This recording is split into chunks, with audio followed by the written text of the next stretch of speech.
सरकारी स्कूल पूरे देश में बंद हो गए। उसमें ज्यादा बच्चे किसके पढ़ते हैं? हिंदुओं के। उत्तर प्रदेश में 50,000 सरकारी स्कूल बंद हो गए। उसमें ज्यादा बच्चे किसके पढ़ते हैं? हिंदुओं के, पिछड़ों के, दलितों के, आदिवासियों के। किसी हिंदू का खून नहीं खौलता। तो ठीक है, हिंदू मुसलमान के नाम पे वोट पा रहे हैं, वो जीत रहे हैं। अस्पतालों में कुत्ते बैठते हैं, अस्पतालों की बेड पे। मोमबत्ती में ऑपरेशन हो रहा है।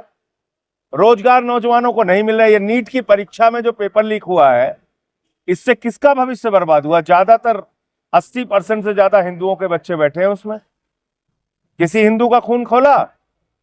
क्या रेडीमेड की दुकान पे किसका नाम लिखा है, मुसलमान है कि हिंदू है? इसी में लगे रहो सब लोग। भाई, पेट्रोल डीजल का दाम बढ़ गया देश में, किसकी जेब काटी जा रही है? ज्यादातर संख्या हिंदुओं की है, उनकी जेब काटी जा रही है। 44 लाख करोड़ रुपए मोदी सरकार लूट के चली गई टैक्स के नाम पे। 3.5 लाख करोड़ रुपए डीजल पेट्रोल के टैक्स के नाम पे, मुनाफे के नाम पे कंपनियों ने लूटा।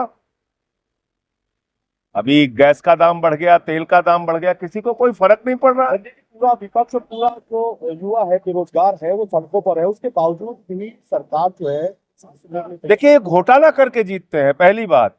और दूसरी बात यह है कि इनका जो उन्माद फैलाने का तरीका है हिंदू मुसलमान की राजनीति का, उसमें भी इनको सफलता मिल रही है। तो इनकी चारों तरफ से मौज है, लोग धक्का खाते रहे, क्या दिक्कत है? संजय जी, आपके साथ साथ सांसद आपको छोड़कर, आपकी पार्टी को छोड़कर चले जाते हैं। वो सब घिसी पिटी बातें हैं, उसका कोई फर्क नहीं पड़ता। जो जिसको जहां जाना था गया। और जो ईडी, सीबीआई, पुलिस के दबाव में रहेगा भाजपा राज में, वो राजनीति नहीं कर सकता। कम से कम विपक्ष की राजनीति तो बिल्कुल नहीं कर सकता।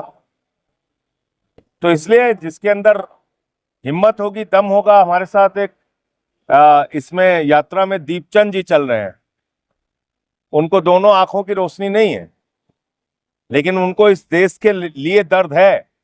वो चल रहे हैं पद यात्रा में 46 डिग्री टेम्परेचर में। संजय जी, सेंट्रल में विपक्ष एक दिखता है, लेकिन जब यदि राज्य स्तर पर चुनाव होते हैं तो वो बिखर जाता है। तो क्या आपकी विफलता रही कहाँ है? देखिए, ऐसा है, सवाल यह है कि आज बंगाल का चुनाव हुआ।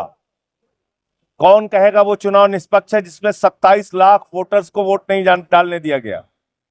और हमारे देश की सुप्रीम कोर्ट कहती है चलो अगले बार वोट डाल देना। मजाक हो रहा है? 6 लाख वोटर बढ़ा दिए गए फाइनल वोटर लिस्ट के बाद। मजाक हो रहा है? दिल्ली में केजरीवाल जी के क्षेत्र में 44,000 वोट काट दिए गए। तो ऐसे ही है चुनाव। संजय जी, पंजाब बचा पाएंगे? 100%। पंजाब में हमारी सरकार है, फिर से आएगी।